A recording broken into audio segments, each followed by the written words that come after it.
Hi, I'm Michael Polozola with the LSU AgCenter, and today I want to visit with you about growing houseplants with your pets.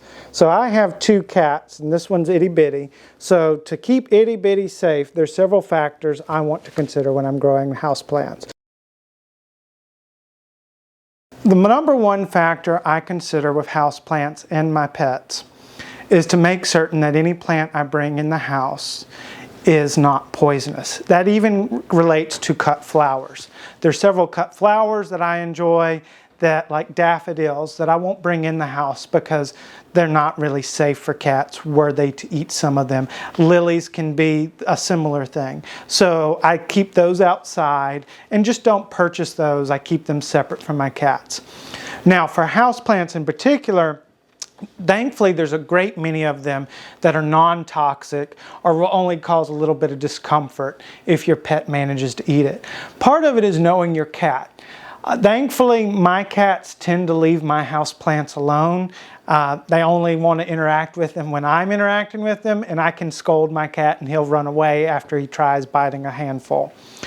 But just to be on the safe side, because you never know when your cat's going to go on a tangent when you're out. When I decide what plants I'm going to bring in the house, I do my research. Now the ASPCA has a website where they have a lot of different plants that tell you whether or not they're toxic or not. But there's other sources out there as well, because it's hard for any one website to have the whole range of plants. So you may need to check several sources. Now, whenever you're checking sources, try to find something reputable, either from an educational institution like a university or a respected one like a humane society or something like that.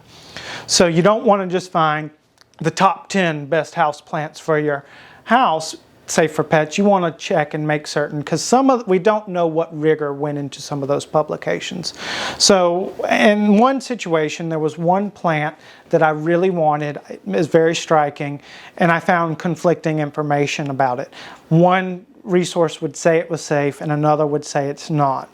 In that situation, I decided to grow it in my office instead, not to risk it affecting my cats. So you may find some of those. Hopefully, as more things come out, some things become more defined. You don't have to worry about carnivorous plants. Most of them seem to be non-toxic.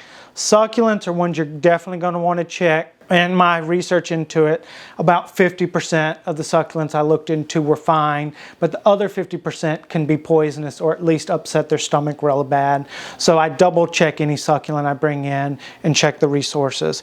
Hoyas are another one that tend to be pretty safe, but just make certain you look into it and it's safe for your feline or canine friends that you have as well.